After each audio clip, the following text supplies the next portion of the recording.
Welcome to Walking the Talk, the podcast where we explore leadership, mindset, and what it really takes to make an impact in business and beyond. I'm Robert Lloyd Griffiths, and today I'm joined by someone who truly walks the talk when it comes to ambition, authenticity, and pride in Wales. Jessica Shipman grew up in the Rhondda Valleys and was the first in her family to go to university, studying psychology to understand what drives people and what holds them back. She joined the world of banking to understand business, and it didn't take too long for her people skills and natural drive to shine through. And since then, Jessica has gone on to study economics at Oxford and become a chartered banker, continuing to grow her expertise and leadership along the way. Now chair of NatWest Cymru, she's passionate about Wales, about entrepreneurship, and about helping others find the confidence to succeed. She believes in mindset, in surrounding yourself with brilliant people, and in the power of diversity of thought to drive growth. Jessica, it's great to have you with us. Looking forward to this. Should we go for a walk? Yes, let's go for a walk, Robert. Brilliant. So, Jessica, we walked up the first 200 or 300 yards. So I've got my breath now. I've caught it back. It's quite an incline. So there's it does even out a bit, and then we'll go to a higher level. But it's brilliant to have you with us today. Thanks very much for joining us. I want to take you back to early stages of life. Tell us where you're from, and tell us about your background and your education and what you did in those early years. We'll be there. Okay, for sure. So I'm from the Rhondda Valleys of the little town called Vale, which my family still live in. And I went to school up there as junior school, but I went to a different school, comprehensive actually. Yeah. So I went to St John the Baptist High. You left all your friends? I did. And I was a bit challenged in school. I wasn't really great at being in the classroom environment, but Mum thought that was a good idea, and ultimately it probably was, So I did leave the valleys that I was from, and I went to Aberdeen, but I was the only one that went to that school, which meant that I had to walk up and down Clydach every day to catch the school bus. You're getting used for today, I think. Yes, absolutely. And it is quite a hill. So I did that, and I spent my comprehensive days in St John the Baptist High.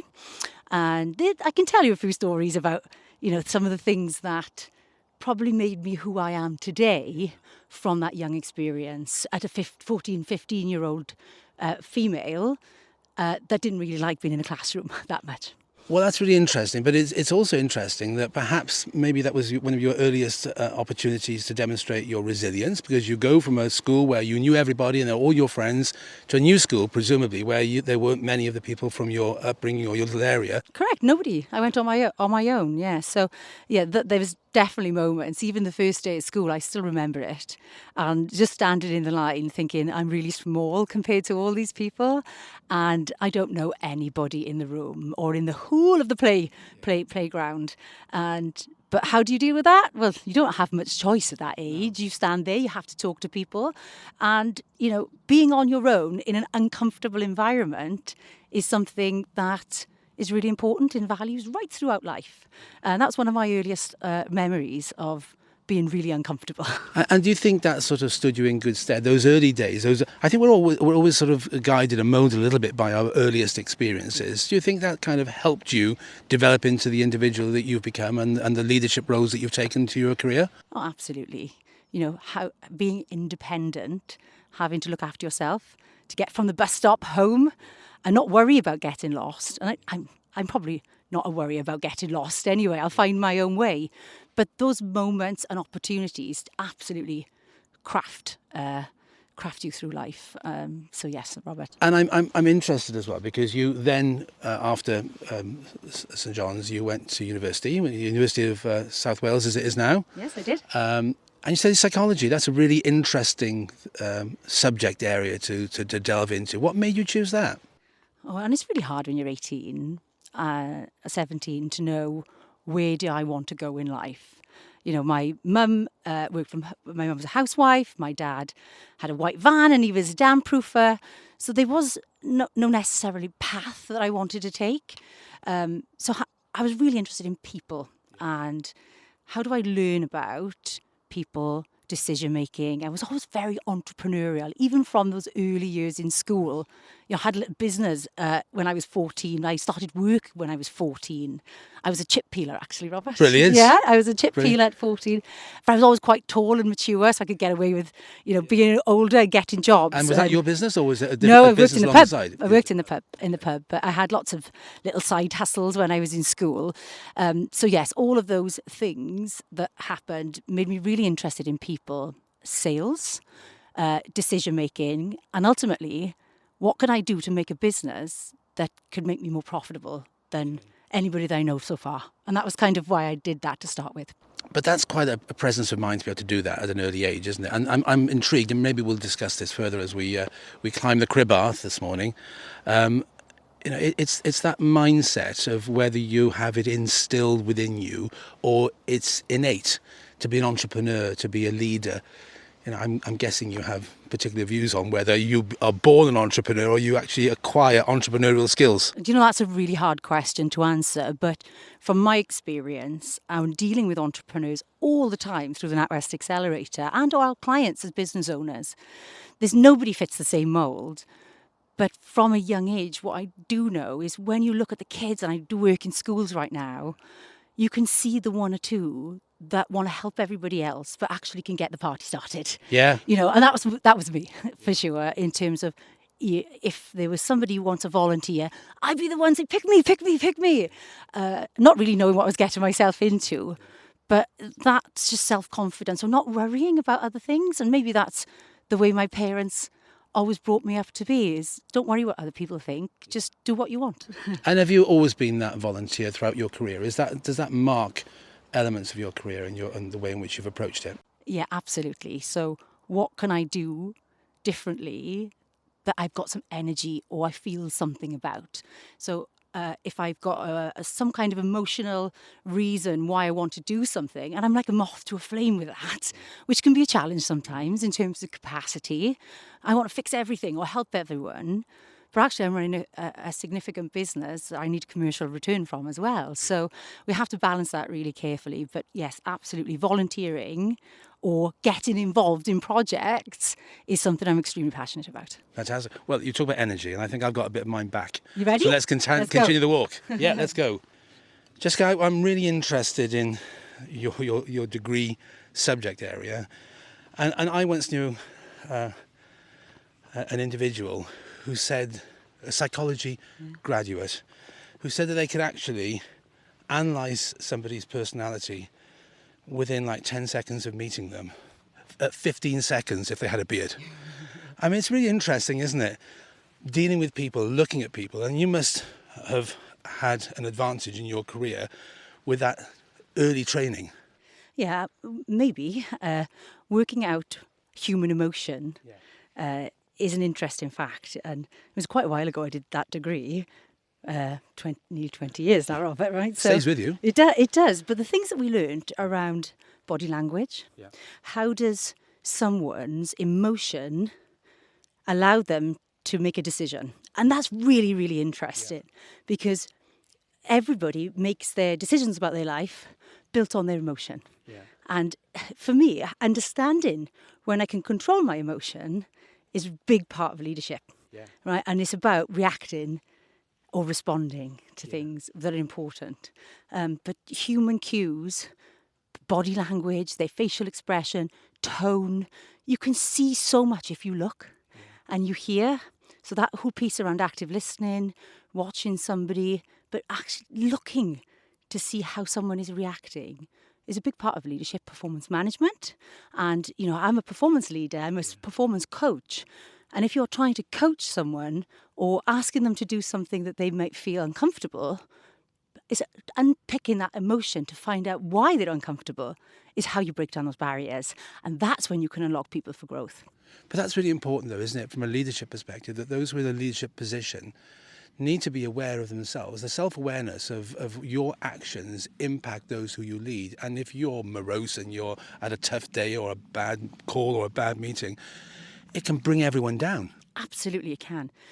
The energy that people broadcast is really important. I can kibosh the whole office just by not smiling or having a bad look on my face, and they'll be like, oh, don't talk to her today. So I've got to be really, really careful around emotional leakage.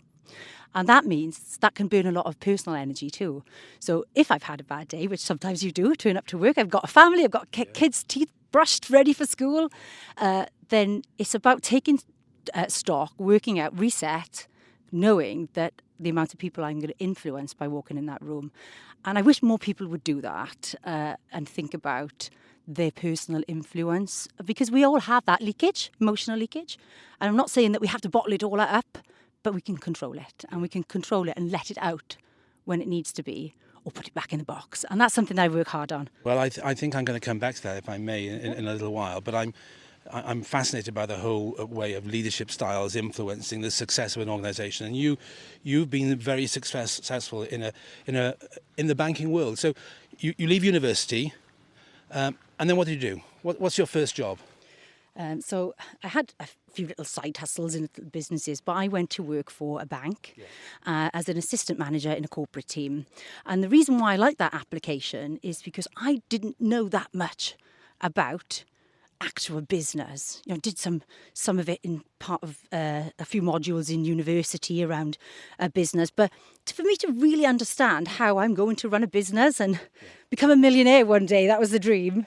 That if I go to the bank, I'm going to be surrounded by people and customers and businesses that have already done it. So that's what I did. And I did that for a few years.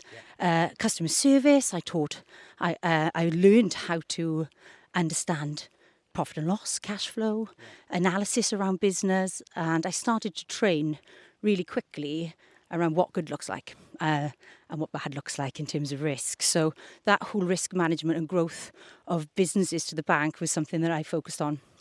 And I was promoted quite a few times to grow the business. So I was business development, sales. My role was to go out and talk to people and convince them to choose our brand rather than other brands. But to do that, I had to make a difference to them. And it was all about talking to people. People still buy people, Robert, right? So that was the early part of my career. And I absolutely enjoyed it. I made extreme amount of money for the bank in terms of the amount of funds that we'd lend, but all of the other solutions, the creativity that I would bring to a pitch. I was very different from any of the other bankers around at that time. Who's this person knocking on my door? I used to get that quite a lot. But the money that we made equaled those businesses were having growth funding, and there was an output to Wales really from that amount of capital invested. But it's a sense really of learning your craft and applying your personal qualities and leadership style to actually making a difference. But you also mentioned creativity. How did that manifest itself, and where did you get that from? So I think a lot of entrepreneurs are creative, but my brain function is maybe a little bit different, which allows me to use different parts of my brain. So strategy, creativity, numbers, rhythms, all of those things are skills, whereas maybe some language skills are not. But so that a level of creativity, so I could see things differently. So an example would be one bank would do a pitch, but mine would look very different in terms of how I could structure debt, structure products, and actually make it cost neutral for someone, and just be different really, and that helped me win. So it's being different. So advice to budding entrepreneurs, budding leaders: be different. Oh, absolutely, and that's about authenticity. It probably took me a while to learn that, of what authenticity really means. Because in my younger years, I had to work really, really hard because I was very different. I was probably one of the only women on the team. And, I'd have to work hard to fit in sometimes, especially when everyone talks about sport and things I know nothing about. But you mentioned being a woman in the early days, being female in the banking environment, maybe 20 years ago, perceived to be predominantly male. Was it tough? I mean, you've mentioned it, you've raised it. Was it difficult for the cream to come to the top? Probably not in the early years, but in my first leadership role, that was when it was the hardest, I expect. So when I was appointed as the director for the capital city of Wales, I was 31. and I had a 6-month-old baby, and it really looked like an experiment because there was nobody else in the whole of the bank that had a 31-year-old woman with a baby running quite a significant business. And that step change was really hard for a lot of people to get their head around. There was a lot of people with 20 years on me that now had to look at me and say, this is my leader. So that change mindset took a significant amount of energy and time, but it unlocked really quick. It didn't take long, really, for me to build and earn respect. And that's what I had to do in those early years. I'd say that those early 30s, with the baby, with a leadership role, were probably one of the hardest of my whole entire life, apart from a little bit in school, I'd say. So the 30s were the hardest, and leadership role. And did you find you had to approach it really differently? Did you go, I mean, it strikes me you're 100% all the time, but did you have to go 120%? Well, no, I had to slow down, Robert. Oh, did you? Oh, there you are. Okay. I had to slow down. Interesting. Right? That's really interesting. So people can't, you've got to keep up, but how all these ideas, that creativity comes in. These are the ideas that we can have to make an impact, to make a difference, which ultimately will get as a commercial return organically. But how about we try these different things rather than the things we've always done before? So that opportunity to change took some time, but I had to choose one thing at a time, because there's not many people that can do all the things at the same time like I can. And successfully, that is. Well, exactly. But bringing those people with you, that may be tough if people aren't going as fast as you. I mean, are they parallel? They need to be parallel to you to be effective. But if they weren't parallel, how'd you cope with that? Yeah, that's a challenge, because you lose the room. Yeah. It's all, the old saying, and not that I'm a big sports fan, but you have to have the dressing room, and people have to be able to understand the vision. And that's the thing that I had to work really hard on, is who am I as a leader? And people don't quite do that still today. So what do I want to stand for? And what's my brand? Who and what is the vision? And how can I get people to buy into that vision, to realise they can all be part of it? And I've done that now. It took me a while, but I know exactly what I stand for. And now I can coach, I can mentor, and I can show other people how to do that. And I've got some wonderful stories of some of the people that I work with over the years. Maybe we'll touch on those as we carry on. Over the style that's coming very close to us at the minute. And in the background, the views from the Cribbath are always incredible. We can see right down the valley there, Glacial Valley.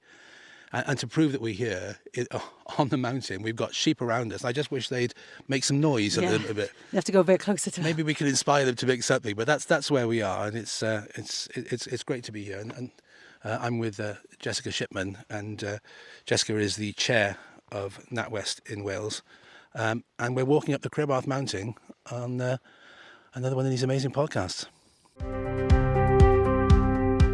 Hi, I'm Beck from Call of the Wild.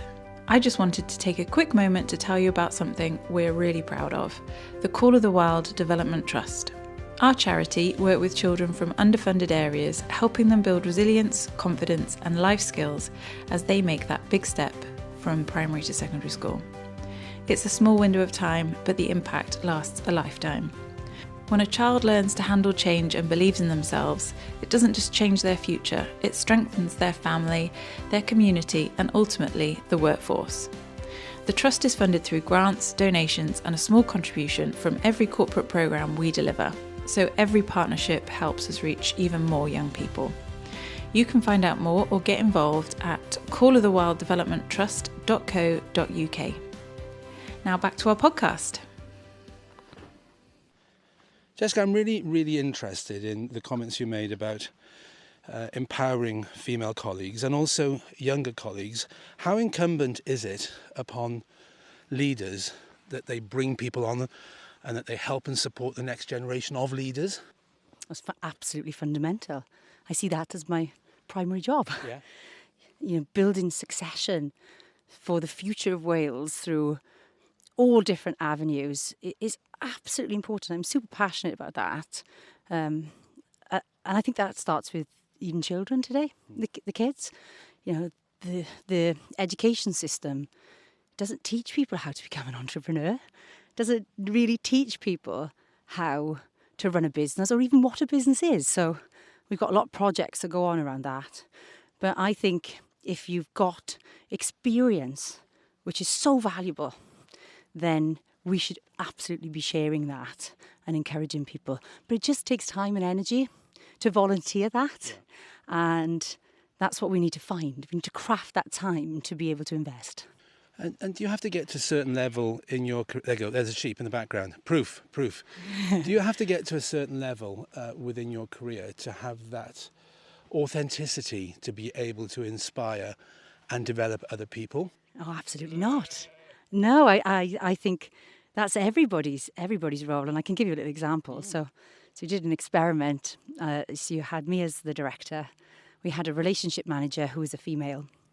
She was line managing her assistant manager. Yeah. And the assistant line manager was managing the apprentice. Okay. And we were all female. We've not done that before. Right. And within 12 months, 3 of the ladies under my leadership all had a promotion. Wow. And that left me with not many women in my team for a short time. But it goes to show that even the youngest and less experienced can still influence someone else. And now those values that she has will stay with her for a very, very long time. And everyone has to influence. And, it's not about age and experience, but having leadership and coaching and someone to give you feedback and be open to feedback is another story. So, yeah, that's definitely the key. Let's talk about those values. Values hugely important to many businesses that I speak with and many businesses that you speak with. And they have to be lived and they have to be part of day-to-day existence within a business. Your core values, how would you describe those? Let's say your top 5. Top 5 values. So give before I take would probably be my first one. So I'm not that selfish. So how do I give something away that probably is free, right? So that's that. So I give before I take. My second value is be authentic. I probably experimented with trying to mould myself to fit situations, and then I realised I didn't have to. Yeah. So that would be number 2. Number 3 would be honest.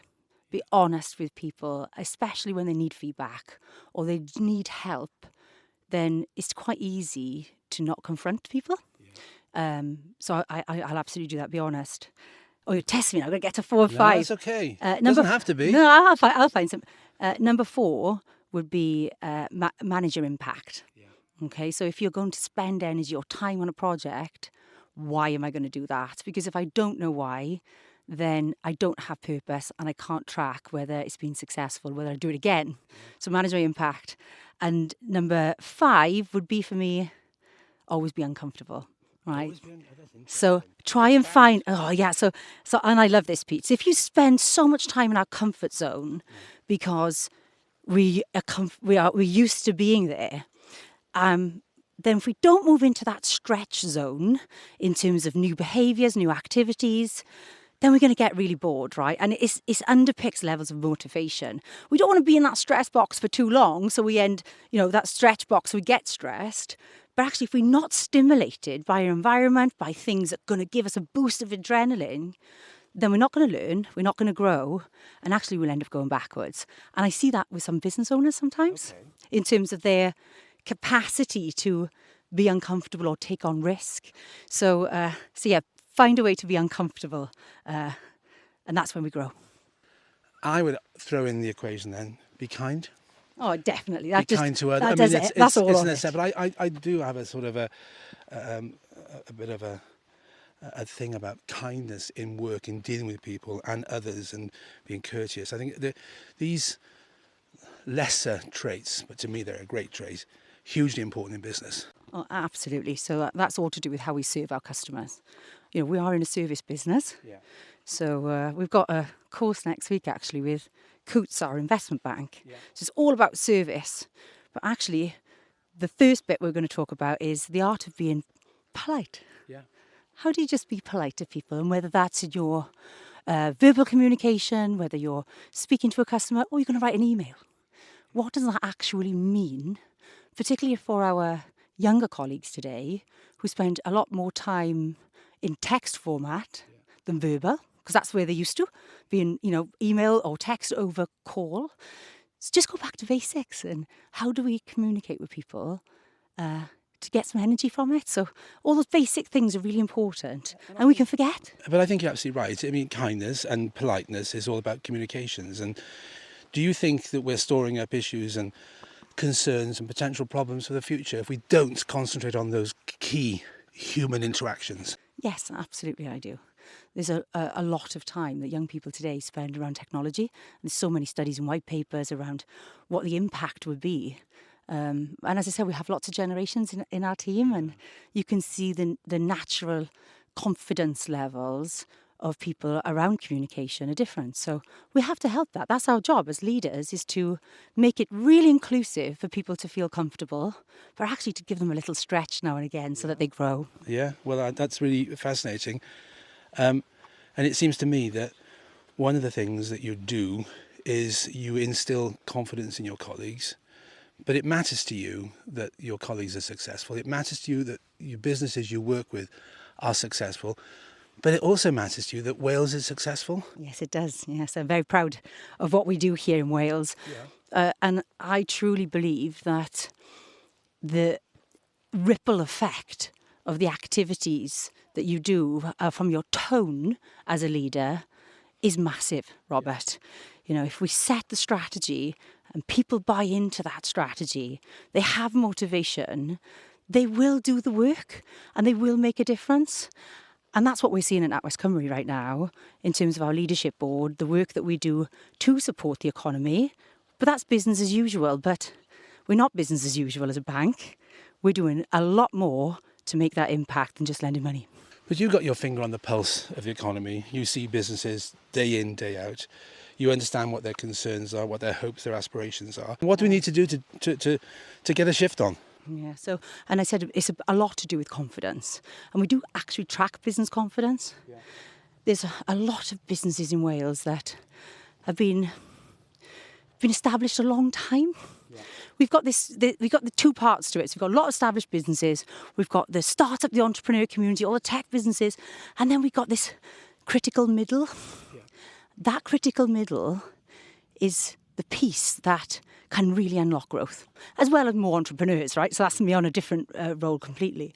But it's vital that these businesses that are probably trading really well, they invest, because they're not doing that right now.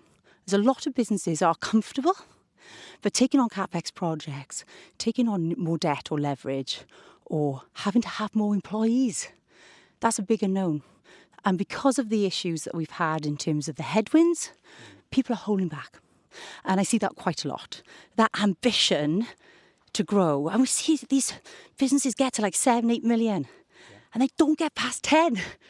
They do something else. But that's where you help. That's where you help. That's where you can help. And if they are going to exit and the business owners want to exit, you know, we try and get them to exit to their management team, to get them to dilute shares, to lock in that succession plan for them. And we really do hope that that critical middle of businesses that do punch through that next ceiling, because the capital is there. It's not that the banks are not lending. It is there. They just need to shape their business in the right way to access it, which is the key. And do you think it's because Wales is a predominantly micro-business economy? You know, I think 98 or 99% of our businesses are employing 9 and under. Is that something we should try and capitalise on? I think it is, from what you're saying, to try and grow that middle tier to actually get them over 9 and beyond. Yeah, absolutely. So there's so much support out there, Robert, for business owners.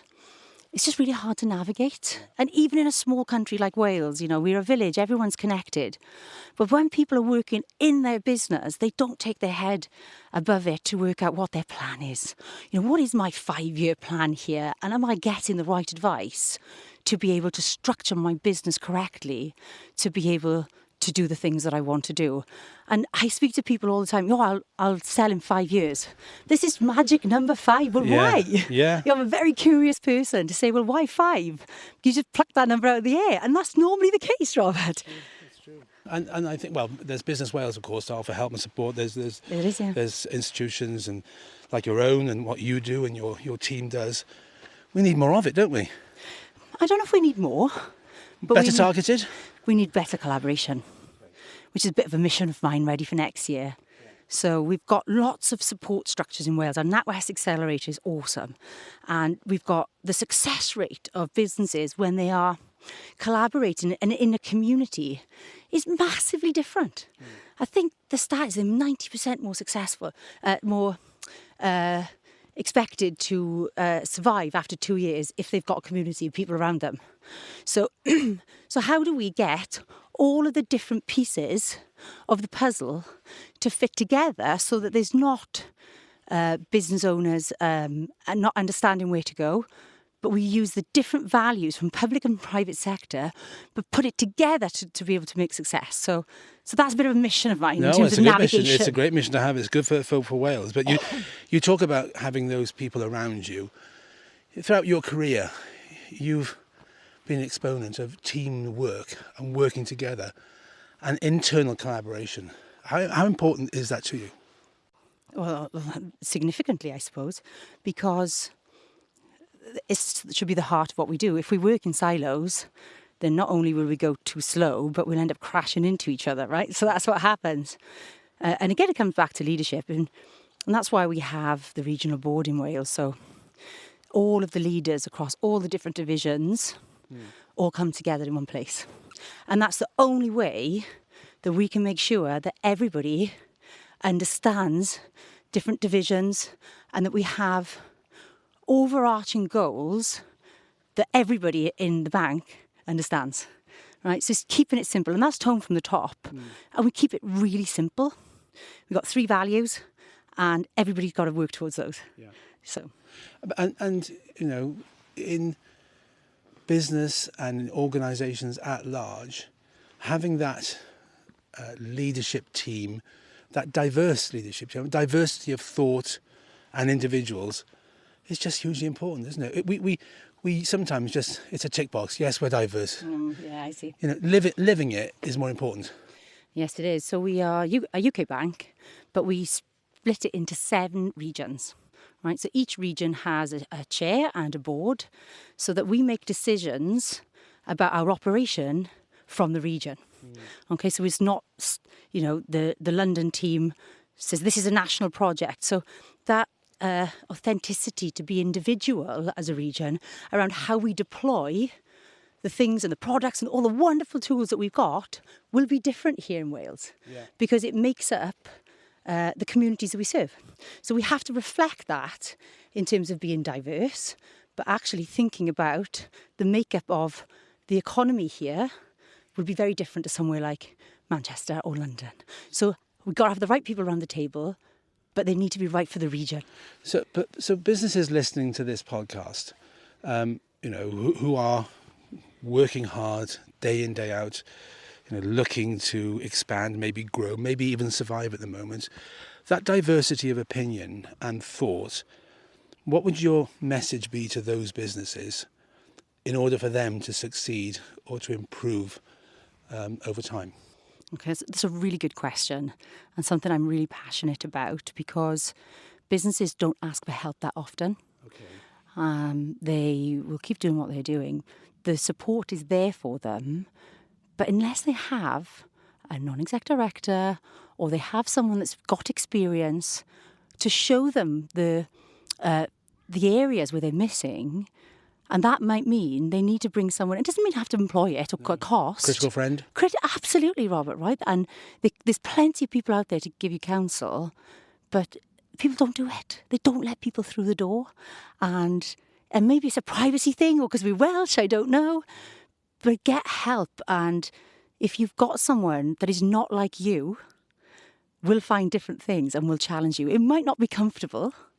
All my life, I've always tried to take advice from somebody who I know is not going to answer my question or is not going to agree with me. Because if you think about it hard enough, there are people around you, whether it's a critical friend or a colleague, that you probably wouldn't be the first person to go to. They are the people you need to talk to, Robert. Right? You don't groupthink, do you? Groupthink, and that bias is there. And it's the same with employment. If you are looking to build a team, you will naturally be drawn to people like you. Yeah. You know, that unconscious bias will draw you to that.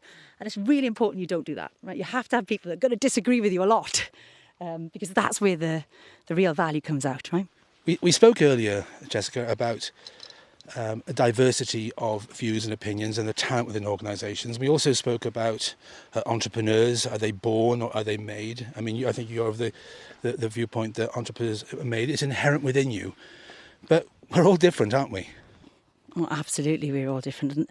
And that piece around us being unique and understanding ourselves is the place to start. Yeah. You know, and if we are building a business, whether you work for a corporate like me and run it for a region, or you're actually starting out from the beginning, knowing what you're really good at or what you're not good at is the first part. And I talked a bit about, you know, that emotional intelligence earlier. Yeah. You know, we don't teach that in school, Robert, right? So people are naturally emotional intelligent, and that's not IQ. You can learn emotional intelligence, how to deal with people, how to react in certain situations. But if we are born in a way that gives us courage, that gives us ambition and motivation, then we can harness that, because not everybody has it. And it's a lot to do with the upbringing that you have, whether, you know, somebody's been influential in your life. There will be moments in people's childhood that they probably can't remember that have given him that boost, right? Or, you know, given them subconscious boost. It's there. And, you know, I can't quite work out where I came from. Well, but, you know, there's always something inside me, and lots of entrepreneurs where is that fight or flight. Well, we spoke before we started recording, Jessica, about those in your entrepreneurial hub ticking a box for neurodiversity. And the figure surprised me. Yeah, so we've launched our new online app, which means that we can be accessible for all entrepreneurs. They don't actually have to come and travel. One of the questions that we have in registration is around neurodiversity. And you say you're surprised. I'm not.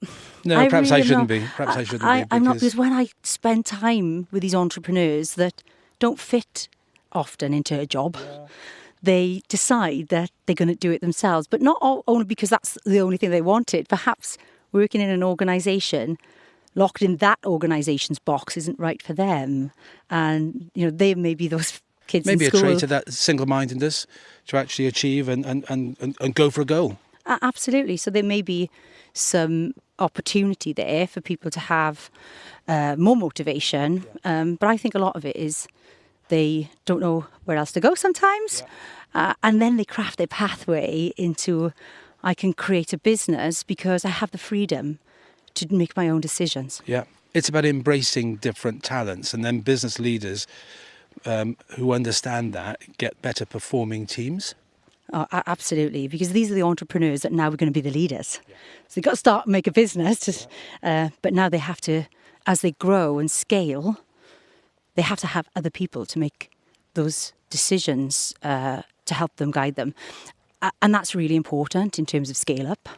Entrepreneur, you know, where they start versus how they grow is harder. It's harder to grow than it is to start. Yeah. You get this idea, and that's fine, but then you've got to actually make it happen. Absolutely. And how did they, as an entrepreneur in Wales, if you get help and you start to scale, then, you know, that way of growing your pathway and having the resilience is absolutely massive. You know, people, it is easy to give up, but the ones that fail and go again and fail and go again, you know, I have so much respect for people. And if we look at some of the best entrepreneurs that we've had in Wales, their pathway is not always a straight line to success. You know, it's like a roller coaster, but you've got to be able to take the lows as well as the highs, and that's where resilience really comes into it. Well, we've got lots, but we need more, and I think with your help and advice and guidance, we'll probably get there. I think we'll try and broach this next section of the mountain now. You're a key exponent, aren't you, of lifelong learning, and applied to yourself, but also to others? Oh, absolutely, Robert. There's no finish line to learning, and as the world changes, you know, we need to adapt our own mindset. But to do that, knowledge is power.